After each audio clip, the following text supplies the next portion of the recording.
Today on the Practical Preservation Podcast, we have Cory Van Brookhoven, or Hoven, sorry, Yeah, Brookhoven. Hoven, and Lowell Wenger. He's the archivist from the Lititz Historical Foundation, and we are here today, actually in the foundation's buildings to record the podcast. So, thank you for joining us. Thanks for having me. Tell me a little bit about your background, why history, why preservation? Well, history for me, Lititz history, that is, actually started with my grandfather. I'm somewhat of a third generation historian, although I hate to use the word historian, because when I think of a historian, I think of, somebody who's very, very old and that stereotype. But I grew up, my grandfather grew up carrying mail in downtown Lititz, and he had a fascination with Lititz. He grew up here, and people knew that he was into Lititz history and would give him old postcards and old photos. Eventually, my mother involved for many years. She's still a volunteer, so she became involved back in the 80s. And then I got bitten by the bug about 1995. So I started to really delve into Lititz history and started to collect Lititz things, postcards, photos, antiques, things like that. And I joined the Historical Foundation here in 2008 and kind of worked my way up as a board member. Mm-hmm. And I've been president for about 5 years now. Okay, very, very interesting. And I see that your articles for the Lititz Record Express highlight local history too. How do you find the topics that you write about? Several ways. People might email me or call me and suggest topics. Other times, what I'll do is while researching one topic, I'll stumble upon three or four other things that I'll kind of set aside and come back to. Okay. Very, very interesting. Have you found any little known stories or facts about the local area? Well, I've written, I added it up, about 120 local historical stories having to do with the Lititz area since I started writing for the newspaper. That was in 2011, freelancing, and I've been full-time with that paper for 2 years. Okay. So really all kinds of things. Here in Lititz, it surprises a lot of people to know that the town, for the first 99 years, from 1756 until 1855, you had to be Moravian to live in the downtown proper. Okay, the church owned. Yes, the church owned the land, and they took care of you. There were really strict rules. They had a whole list of rules, which they're called the Town Regulations of 1759. You couldn't have a tavern here for a while. That eventually changed. You couldn't dance in the street. You had to take the sidewalks or your house always had to be well kept and pretty strict rules. Yes. Yeah. But then again, the town opened up in 1855 to non-Moravians, and of course these days in 2020 we have all kinds of churches and all kinds of denominations here in Lititz. Yeah, when you were saying that, it made me think, and people complain about their homeowners associations. Right.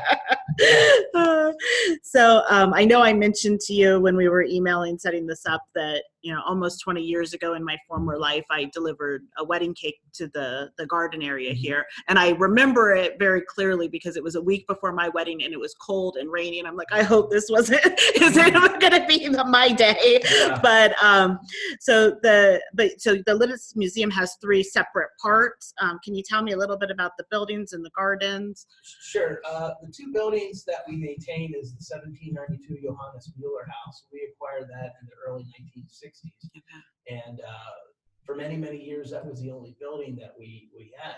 So all of our collections and artifacts were in there. Then in the early 1990s, we purchased the Christian Schropp House, which was built a year after the Mueller House in 1793. That's the building we're in now. And that became the Lititz Museum and Gift Shop. And so we had this new building, and we acquired more and more as the years went on. So we decided to hire tour guides, and our tour guides are dressed in period Moravian clothing. Okay. And during the spring and summer and fall, they give guided tours of the Mueller House. So those are the two structures. Now, the third piece of this is what you said earlier, the Mary Amy Gardens. And they were opened in 1996 and dedicated to a woman, as the name implies, Mary Amy, who was a big fan of ours and a big benefactor. And so the garden is named under her memory. And back there in our gardens throughout the year, we have concerts, we have live events, and we have lots of weddings. We actually have about 25 events that are held here, not all here, but held by the Historical Foundation throughout the year, and that doesn't count weddings. Some are held at the Lititz Library. I will say also that we are a seasonal institution. We're open from typically from early May to the end of December. Now this year we're actually going to be opening up a month early. We're going to be opening up April 3rd. Okay. And so we're open 6 days a week, and then June, July, August, September, we're open Sundays also. Okay. And I know that kind of when we were starting to talk about the podcast and getting set up, you were talking about some of the upgrades that you've done to protect the artifacts inside. Right. And so can you tell me a little bit about that? Sure. We just completed a major project that we've been wanting to do. It's been on our wish list for several years. We UV tinted all of our windows in our buildings. I say all, but it's actually most.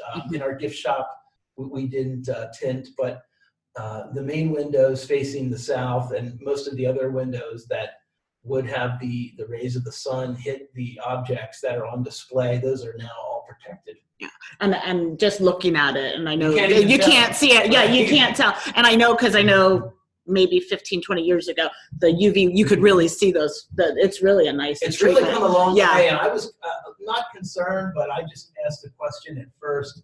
Because we're in what's called the Moravian Historic District here, you know, kind of like the town regulations back in 1759, you have to do, to do certain things to the buildings here, you have to get approval, which I think is a great thing. Yeah. So I was just worried, well, what's it going to look like? Is it going to be really dark?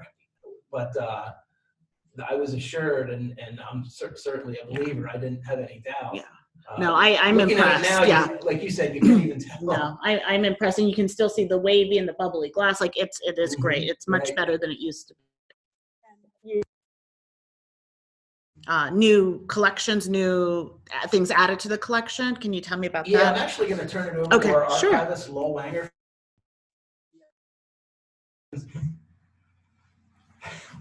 Thank you, Cory. Well, we had well over almost 200 items donated through the course of just this past year. Oh my goodness. Now a lot of those are multiple letters or things, but a couple of prized possessions was the second post office in Lititz actually made its way back here from Colorado. And in September, we got that in and set it up in the place where it was operated by Frederick Zitzman in part of what we call the Johannes Mueller House. Okay. And that's where he operated the post office from 1830 through 1849. So is it like a desk or a counter? It really is sort of like a cabinet. Okay. He would sort the mail, and the residents of Lititz would have to come in and pick it up. There's no free mail delivery. Yeah, kind of like a P.O. box. Well, yes, your own P.O. box, which you have to come in and pick up your mail. Then you have to pay for your mail, too, because you pay for it. The recipient pays for the letter. Oh. But, that's a unique item, and that really makes a difference. It gives an added dimension of what we're working as tour guides, and I also work as a tour guide.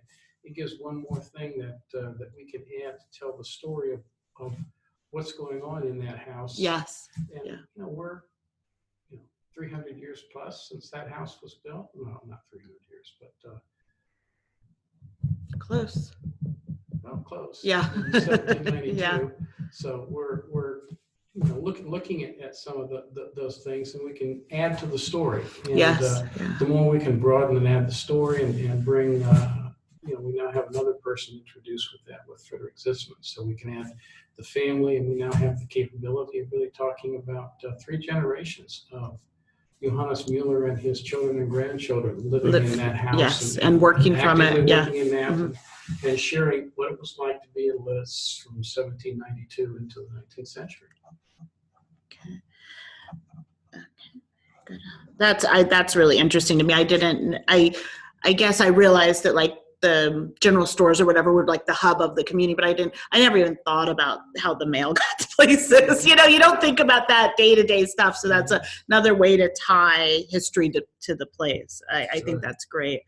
So I often hear a comment from people, which often does surprise me, that they don't feel like history is being taught now. I don't know why they feel that way. But so do you hear that? Do you see that? Are there things for families to do here? We definitely hear that. We have a lot of tour groups come in, larger tour groups, not just buses, but school kids. Okay. We do not charge any local school kids or groups or homeschoolers for tours. We do get a lot of them. And I think it's all about, it comes down to engagement. Here's another example. Last year we held our first annual Spring into History Festival on June 1st, and we had artisans in our gardens, we had hot food, we had games, just a really good time, and I think we had about 20 artisans or so. We also had some stations in the Mueller House, so people could also walk through the Mueller House. And we had, Lowell will back me up, we had a lot of kids show up to that event. And I think it just, again, goes back to engagement. If they can interact with something or play with the same kind of toy that a child 100 years ago played with, instead of just pointing to things on a wall, and you have to have them relate, really. Yeah, we did have some of the children's games out there. Did they? Different things that were used in the late 18th and early 19th century that they might have had, as well as we have some children's toys on display in various places in the museum. Yeah, I think that is. I think that my favorite history is you can connect to your everyday life. Exactly. That much. I mean, really, I've been doing research for a project that I'm doing, and there's a book that was published maybe 20 years ago locally, but it was Gary Hallbeck. Yes, and some of those are like, it would be like if they could just post on Facebook. They were mad, and they were going down to the post office or going down to the newspaper office to put this in the newspaper so everybody knew. And it just makes me giggle because people haven't changed that much, just the medium has. And we do get locals come in here too. We get, of course, again, our tour guides and our volunteers will tell you that we have a lot of people that grew up in Lititz, lived here their whole lives, walk in our door and say, wow, I've lived here my whole life down the street and I've never walked in. Yeah. And I turn that into a positive. Right. Say, well, you're here now. Exactly.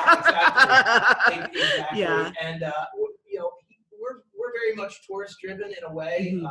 So we do get families coming from, it's amazing. We had in 2019, we had visitors from 49 out of 50 states.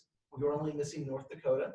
And we had visitors from 33 different countries. Oh, that's great. So it's incredible how they find a small, quote unquote, small town like Lititz, which is a population of about 9,000. Right. How are they finding Lititz from every corner of the world? Right. It's really interesting. And we're even having, last year we had a researcher who wanted to look at some of the papers we had in our archives from John Foss. He's from India. So he came here, came to the United States from India, was working in our archives for a day, getting some information for an article that he intended to write. And there are, I think, they come in maybe, and I don't know how many times I've heard that in the 3 years now that I've been working. And I think oftentimes people don't stop and look at the history around them. When you're away someplace, you'll go do the touristy things, but you don't necessarily do that when you're in your own community. So I think we're probably all guilty of that in some ways. So do you notice any trends in history and preservation that you've noticed? I think, again, it comes down to engagement. I think what's old is new again, and I think everything is cyclical. So I think that as crazy as it sounds, I think maybe sometimes people are getting tired of their cell phones, and they're not looking for things so much as they're looking for experiences and things that they can do together as a couple or as a family. And our two buildings here, I mean, are fully interactive.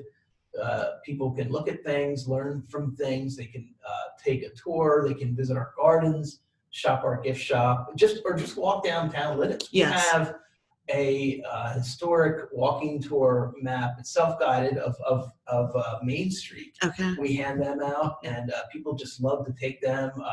I'll be driving down Main Street, and I'll see someone holding it out, looking up, looking at the building. So I think it's history it really is ever changing. And I think there's more ways to interact with it too. I know we were talking about the Silo Foundation a little bit, the app, but there's different ways to interact and tell the story, and I think that helps people. Oh, you mean the Clio app? Yeah, the Clio app. Sorry. That's okay. Yeah.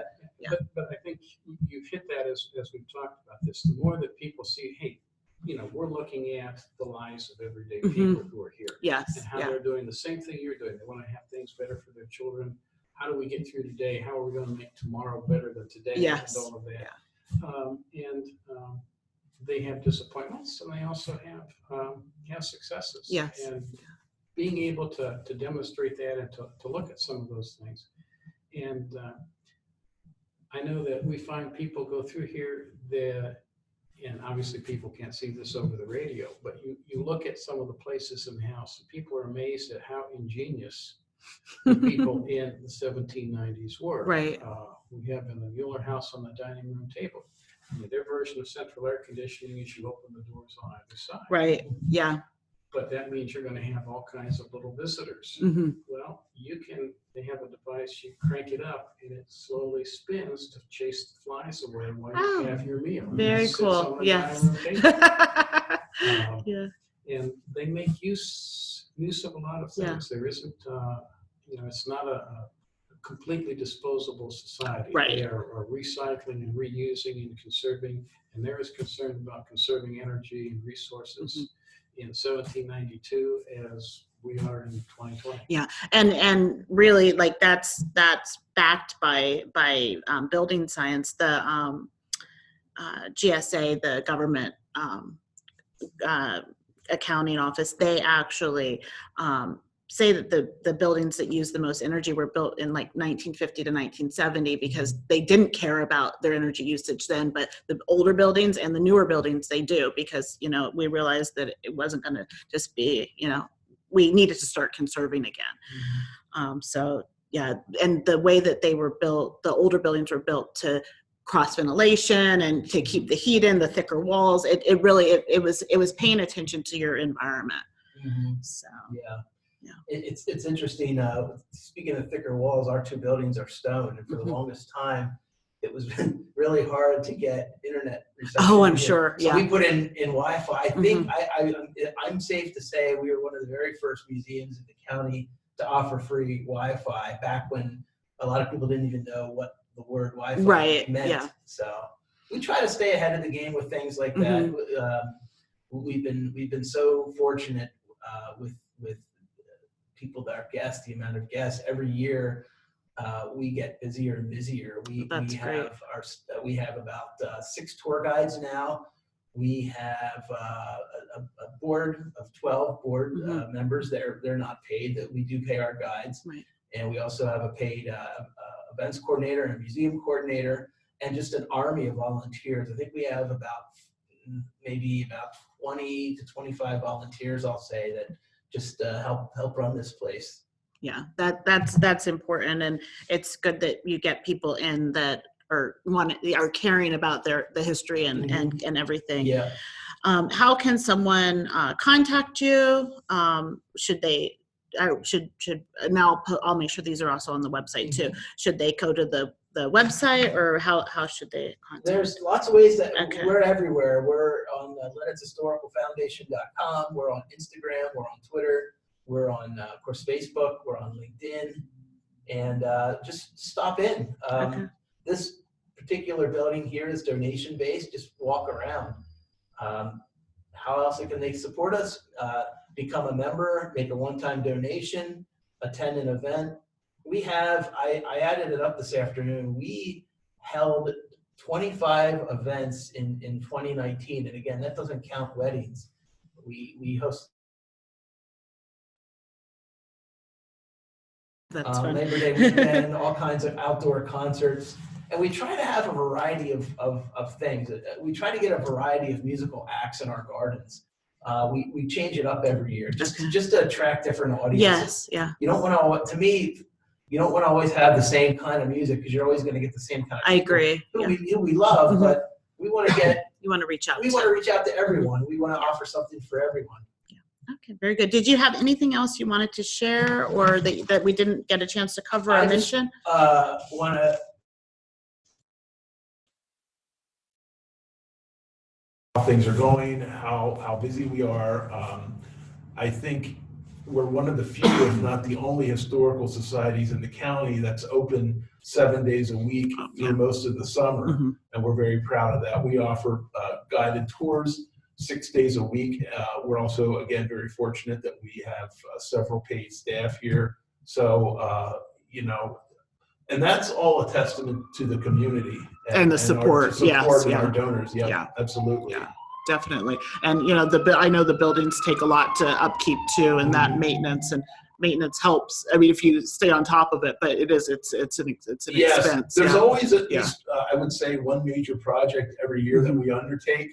Last year, 2018 was, we did a lot of painting on our buildings, and of course we UV tinted the windows just a couple weeks ago, but there's always something to do with these old buildings. They are built to last forever. Don't get me wrong, but you have to maintain it. You have to maintain it, and that's our duty to. That comes along with our job description. It's stewardship. Stewardship, exactly. You know, I always say too, none of us are going to be around here forever, so we're just keeping it for the next not organization, but the next group that comes along and takes the reins after us, and the group that takes the reins after them. So okay, very good. Thank you very much. Else you want to add, Lowell? Well, you know, for the exhibits we have, these are our family treasures that people have said, okay, we'd like to share these with the community. So this allows members of the community to do that. And as Cory mentioned, we have a stewardship obligation and to make sure that we take care of them. Right. We've had a couple of times where somebody's had something, we have to say, I'm sorry, we can't take care of that item. Either it's in too bad a shape or that, and there may be reasons why we might not be able to accept an offer of donation. But we certainly welcome the opportunity. It's finding ways to keep them all over there and all of that, and that presents something of a challenge of individual items. Sometimes need some special care, but that's what makes it different, and it allows us to put a variety of things. We got to think of a new exhibit that's going to go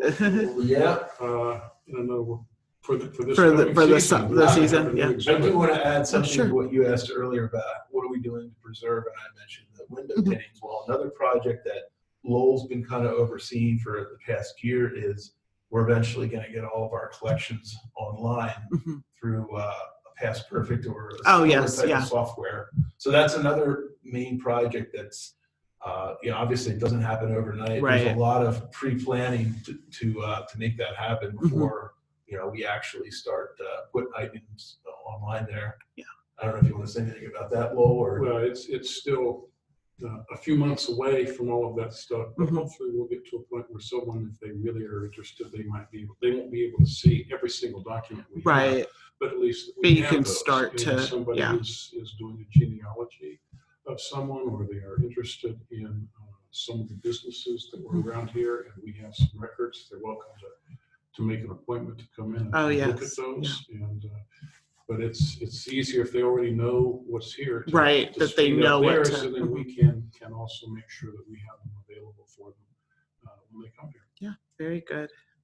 Thank you very much. Thank you.